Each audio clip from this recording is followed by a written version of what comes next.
thank you very much to all of the participants for your strong support on this program, on the cause to liberate Palestine. And you have appropriately entitled the program as Justice for Palestine.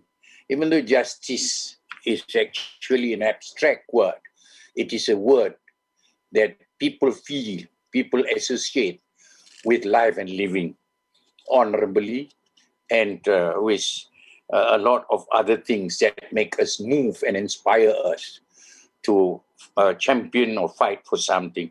So, ladies and gentlemen, I like to congratulate the Secretariat for successfully planning this significant event. I think this event is significant. This is the first time that I am listening to a very in-depth, very good perspectives of the Palestinian issues, many from historical, from, I think, political, economic, and the challenges and problems we face. And on top of that, you ended up with just not simply talking. Not only you give input in the discussion this morning, very, as I mentioned, the discussion is very substantive and constructive. You have put your aspirations, inspirations, and the plan of action that is most important. You have got a strategy, you've got a plan of action, and a plan of action that has got, I think, timeline, which I think is a very something that I like, because sometimes we can be talking but with no end. But this one, inshallah, I think with God's blessing, we are very grateful that Allah provides us this opportunity to be together and to plan something that is good for humanity. And as all of you have mentioned, for over 1,000 years, the Palestinians are not only Muslims. This is not a Muslim issue. They are Christians, and even the Jews have lived together peacefully. And I think if you recollect, during the Ottoman Empire, 400 years in the Baitul Muqaddis was run very peacefully. Everybody collaborate to see this city that is blessed, this place that is blessed by Allah subhanahu wa ta'ala, will be able to be a place that we can see as a showcase of humanity that can live in an inclusive manner, in a way that can bring everybody together and become something that can be followed. So I think Palestinian, all of us have mentioned, I think all of you just now mentioned categorically, Palestine used to be a peaceful country. And I think when I was reading it, Palestine started to be unpeaceful when the British started to take the mandate. When the British started to declare, you see the conspiracy of all these things. I don't like to talk about conspiracy, but conspiracy. When Balfour made that declaration, the wording of Balfour Declaration is beautiful. A declaration is a declaration. It's not a binding document. But when they work, he made a declaration to establish a Jewish state. But if you look at the end of his declaration, and in order to give Jewish state, the Jews have a place, and at the same time, other communities. He negated the existence and the presence of Palestinians as if they are other communities, when in fact they are indigenous to that area. So all these things, we are learning about it. So I think the defeat of the Ottomans during the First World War has disrupted peace it was not helpful with colonization. Just now, I think Jason mentioned colonization and Zionism, which is very interesting. And I think there were numerous incidents that took place throughout the British occupation. I think the British, actually, all of us, I think, should read the history. The British is the best colonial masters because we don't feel their colonization. And yet they make us feel grateful for what they have done and what they have achieved. And until today, I think we are very proud to be part of the British. And so we have got British Commonwealth. So ladies and gentlemen, They were new, as I mentioned, from 1918 to 1948. And they handed over the state of Israel and the creation of the state of Israel with the support of the United Nations. I think that's the worst part of it, with the support of the United Nations to a terrorist group. And they were recognized. The Ben Gurion was a terrorist group. So anyway, this is the thing. Now you have an issue. NAPCA, I think all of you mentioned NAPCA. So I think, as we are all aware, the strong support economically, politically, given that the British as well as the United States were making things possible for Zionist organization, but horrible for the Palestinian, where the illegal Jewish state continued to expand in terms of its military capabilities and economy. I'm trying to follow as much as possible the notes that have been given to me by JPAF, so that I will not go out too much out of the way. You know? The expansion has forced more. I think the Dato Abdullah, Professor just now Emeritus, mentioned about the number of Jews and Palestinian refugees. So I will not repeat. But I think what is clear is that the very theme of our discussion, justice for Palestinians, show that the ingredients of bullying and suffering, and I think we must repeat that, we cannot recognize state terrorism. You know, it's not only terrorism by organizations, but terrorism that is committed by state under the pretext of security, under the pretext of self-defense. This is our greatest challenge when we want to establish one Palestinian state. I think we should never mention about whether one or two Palestinian state solution. It's just that we want to see Palestine, where everyone is incorporated into this democratic, non-appetite, free Palestinian state, whatever you want to call it. If you do not want to call Palestinian, but everyone has got a roof under the sun that gives justice, that give them freedom to work with each other. So, ladies and gentlemen, I think I will not mention the economic figure and the devastation it has caused, but I just like to say that, you know, I just like to mention one thing, that even in the case of the Gaza Strip,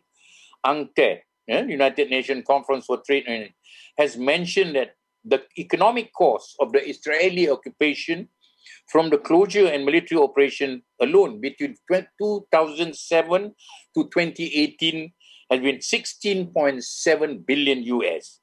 And this amount is 6 times GDP in 2017, or 107% of total Palestinian GDP, based on the economic cost of the Israeli occupation for the Palestinian people. So I think if you look at the final quarter, Gaza's employment, I think, must be the highest in the world. You know, it's an unemployment of 43.1%. Then one also, if you look at the real unemployment, it may be higher than that. So I think we are really doing something for a good cause. So the world and ourselves, and this is where I congratulate the JPAF group, the task force. They are strategizing and would like to put an end into this indefinite terrorism and bullying by Israel and resuscitate the Palestinian state for all. I think it is an ambitious plan.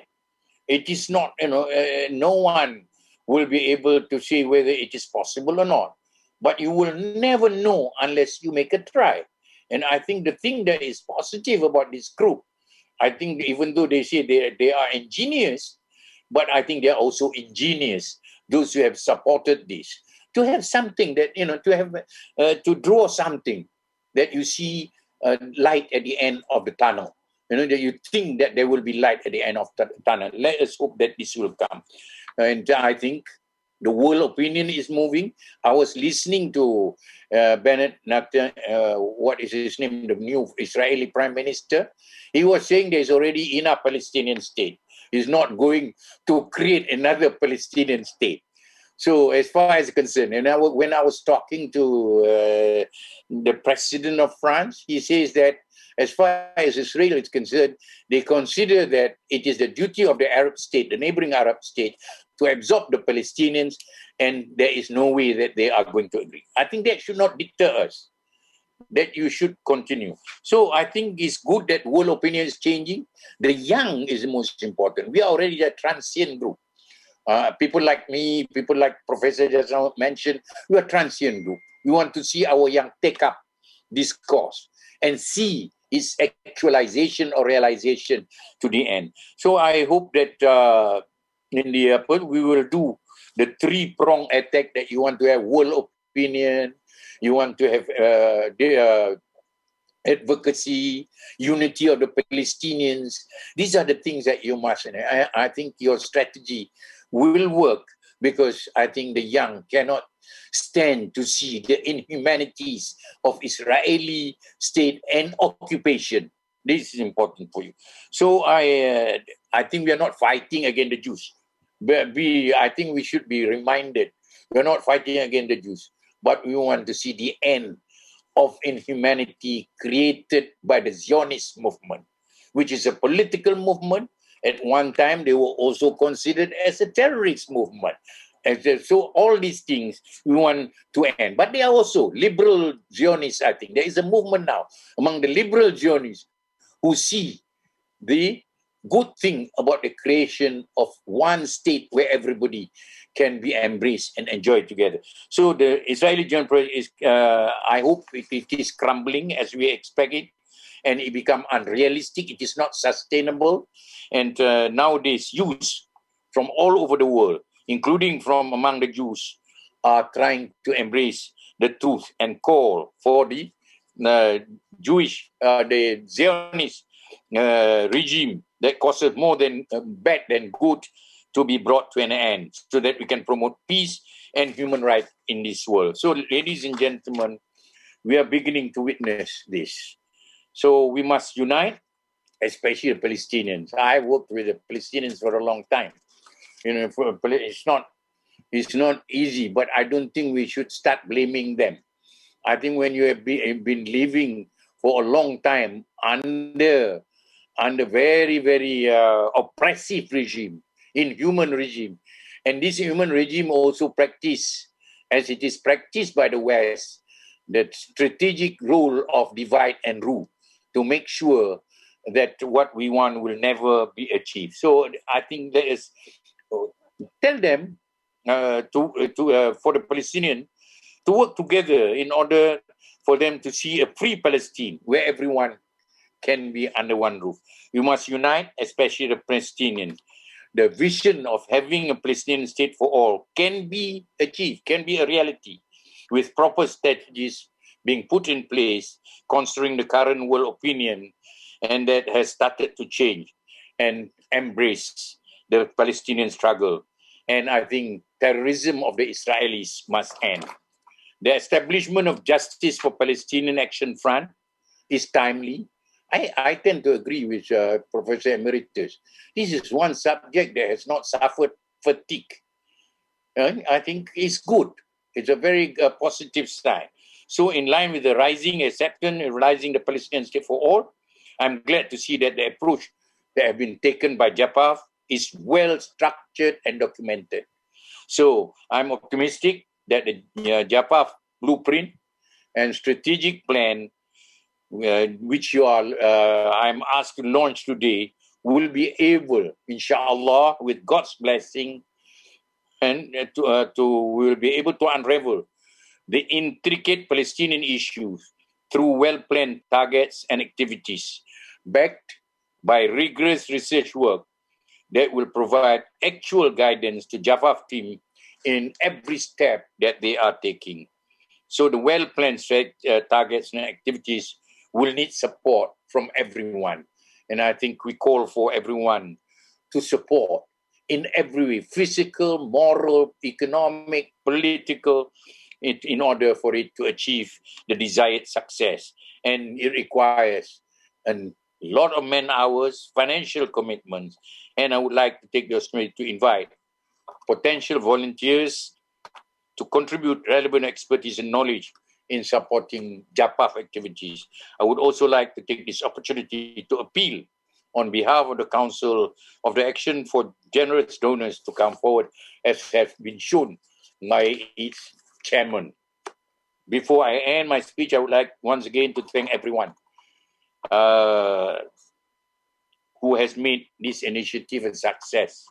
And I think this event would be a good launching pad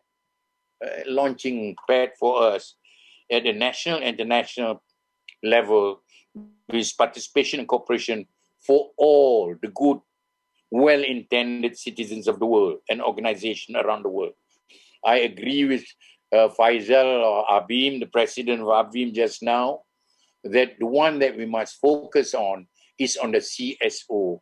The government, I think, has got some constraint, but with the CSO, then it can move the government at the stage to come to our thinking and our way and what we want to achieve. I sincerely pray and hope that Allah subhanahu wa ta'ala will grant us the necessary blessings and guidance until we reach final resolution of the Palestinian issue, to bring peace and prosperity to that part of the world, and inshallah to the rest of the world as well.